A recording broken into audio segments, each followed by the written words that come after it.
Ôi trời, nó chán tôi là nhát thầu rồi, chỉ mua tung bé này, đi mua tao sau lấy sao, tôi khó trông cho mà đi mua.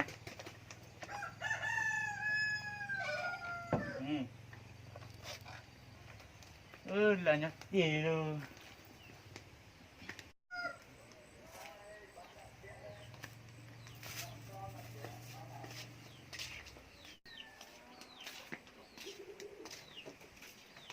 Bơ, có bốn nhát chị à? Bơ. Nhát chị na. Tao có lo.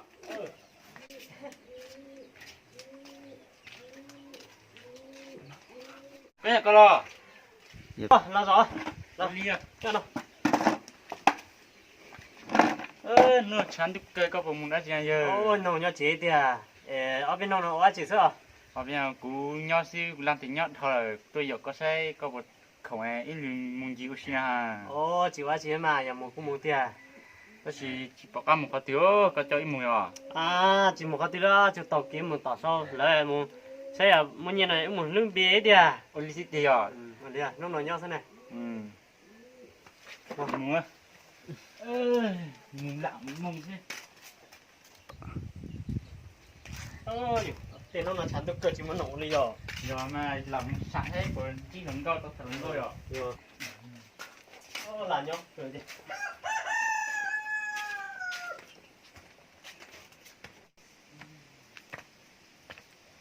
nó chắn dùng cây làm bây giờ. Nó chán trong cái tia.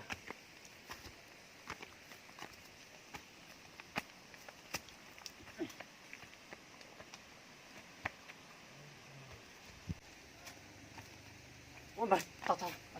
Ô, anh nhìn bên đây, thầu em một cái đấy sẽ chẳng nó nói một số nhỏ. Ô chị xe.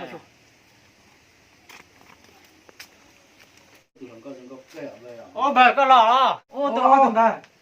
Lo thằng bà. Ô, chả một cái đấy là một đêm luôn mà nói. Ô, tôi lo. Nhớ rồi. Nhớ rồi mà. Đây cái gì tao xin gì vậy?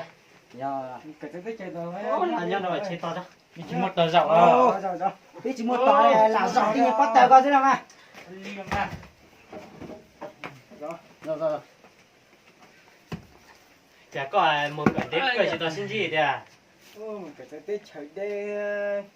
Cái tiếng mà lo như tao đến đây cười đi. Chỉ có cái chuyện nhỏ tao biết đấy cả.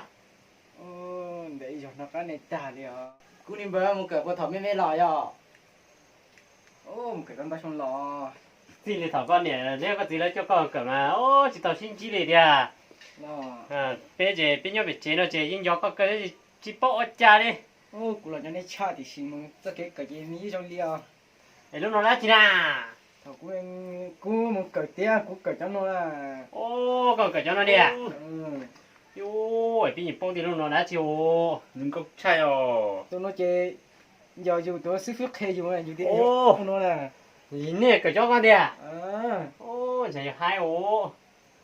Cú lúc nào giờ ni dưới lúc đó cho khẩu đó cú đấy. Nhìn lúc cái con đi à. Ni nhau khó thì tôi nè. Ô. Nhon ta rồi. Nhon ta. Cú nhấp tiền nó. Tỏ với gì chỉ số bao rồi. Thì chỉ cú bao giờ cú nói thì giờ muốn cởi tới tí thời đó này cú tôi xây giờ tôi giờ mua giả khổng khẩu cú này giờ vô lúc nào khẩu cú thế à. Ô đi rồi. Ôi cảnh sát của tao là bao giờ? Tao mà. Ô cảnh sát gì cho? Tôi chỉ là tôi phải không Cái coi cái tôi. Con luôn rồi. Yêu con đi chả na. Cái có nó chơi một sau đó chơi cả nó mà. Ô để cũng xong á. Nó sao sao ô hai điều rồi. Ô dùng chạy làm bây giờ. Hai điều ô còn lúc sao tao hai cầm bây giờ. Tao nên một cái để nên một cái cho tôi chỉ hai để nên một sư phụ thì nên một thì lúc cũng thay hai nó ô còn mà dùng trọc chơi tiền. nhưng dùng chở mà. Ô dùng cha liền thì lúc nó này. Ô dù nhẹ thâu ấy dù chả thiết tao dù tụi này giờ lỗ ôn ôn đây. Ô dùng cha đi luôn. Bỏ cha đi luôn. Ôi, ở chả dùng ní mình chỉ mua mắm lá nè. móp lá ô chồng bà cũng móp lá này nè nó cũng tại trong cho nó tỏ mà kia mà bơ giờ cũng móp lá cũng như tỏ lọ móp lá thôi là mà chuối lọ kia ô bà cũng thằng có mày một cái sâu chưa sâu chị thôi đi các bác cũng sẽ lưu rồi sẽ chẳng là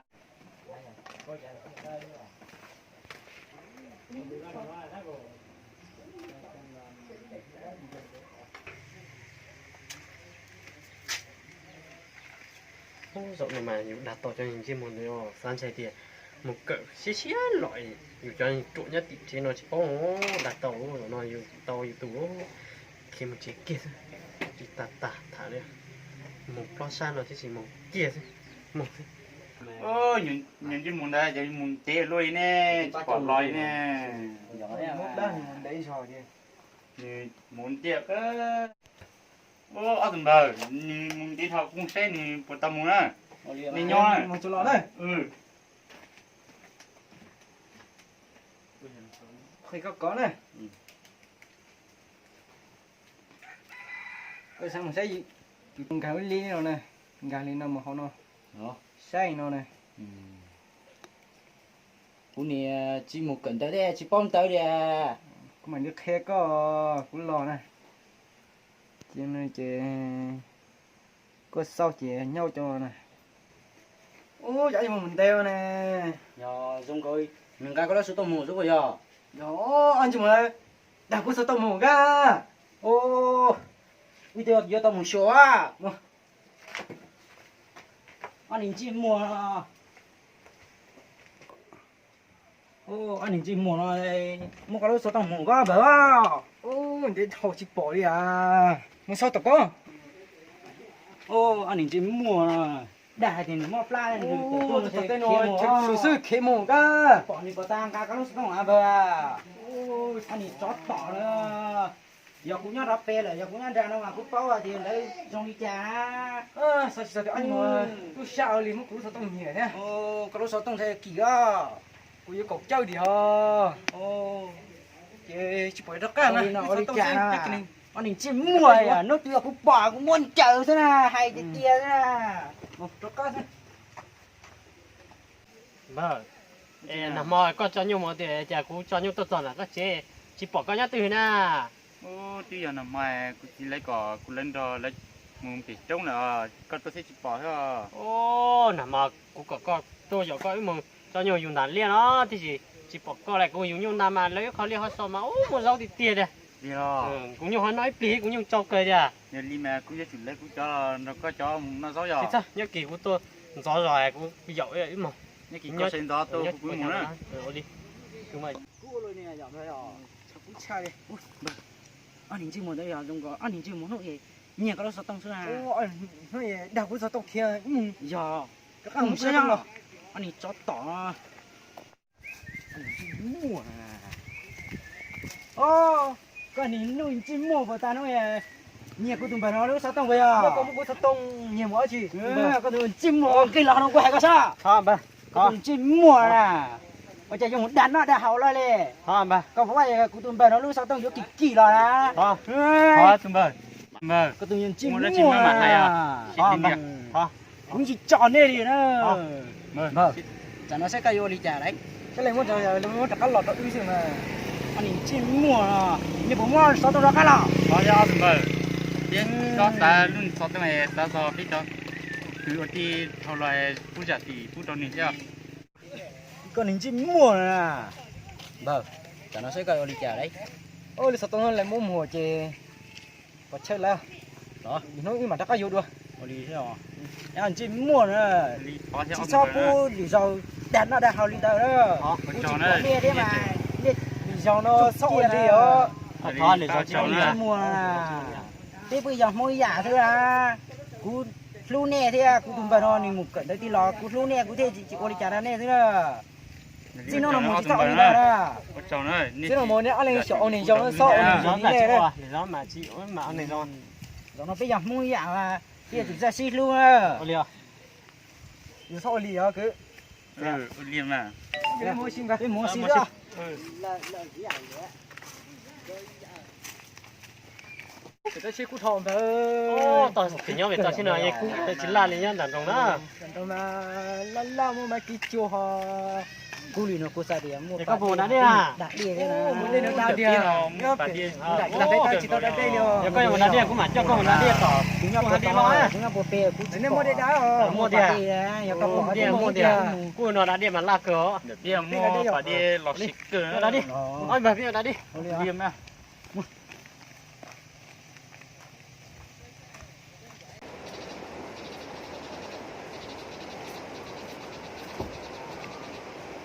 vâng á cái tôi đặt tung tiền nào đó đi lon ra. tung nào đó nhưng mà cái gì bây giờ đã béo thì mua lúc tạt đó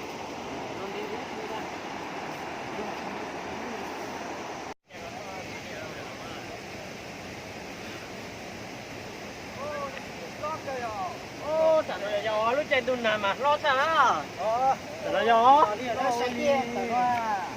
Nó chỉ tao bỏ tay đây nó đi à. thế thì nên con một cái nên đi thì rồi chỉ có đã đi nhá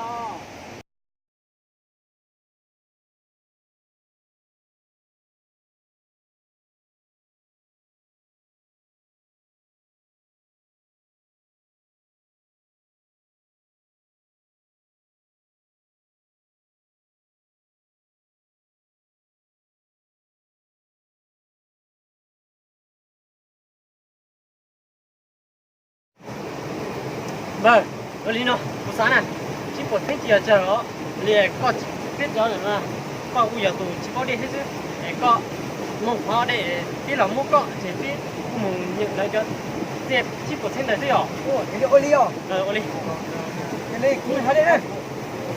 đi nói có một nó sát đi nó thì sao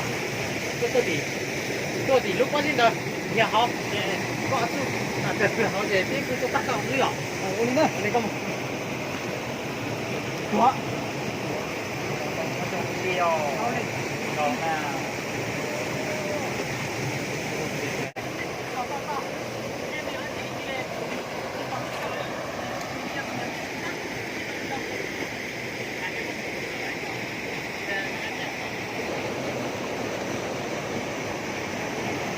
Thôi đi tiền.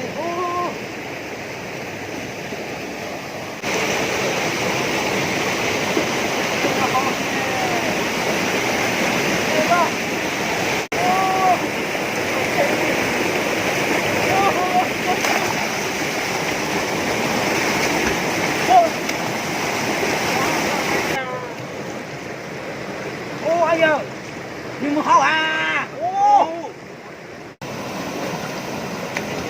hơn ra mà rồi ô có gì đó bán gì ấy đi giờ nó ra đã ô giờ cái lò chả chỉ bỏ ra cái này có gì bán gì hay xong đi trả ra ban này phong đệ tàu chi bộ ô thì ra cái rồi ban này phong tổ đệ tàu ấy chứ ô ban này tổ đệ trả ra tàu chắc khó xong sư phụ đúng bảo đấy ô niệm rõ à ô vì sao vâng ô cái nhân bên này cái có từ đó cô đi trả từ về rõ đấy trả nó chỉ có ai sẽ nè trả nên cái mình chết rồi nữa ô tôi cho đi là ô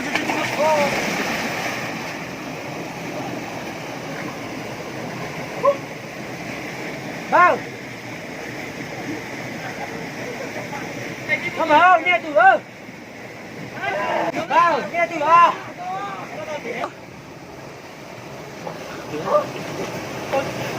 dạ vâng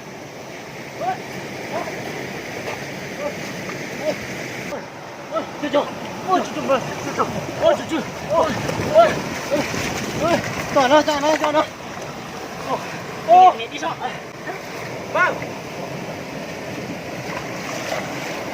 vâng ba chào ô chả nó đi chỉ chơi để vô chào nè thôi mà tao chơi thì ông linh nói tao nghe nó đi soạn đà đà đó chả nó đi tụt tiền để vô chào chỉ có chào đi ôi bà chẳng nó đi xong đi nào thì tí cho nên muốn chế chưa bà con lại nó nó bác cũng cho mọi người chúa Rồi đi nó lại đi qua chợ. mà ơi chúa chúa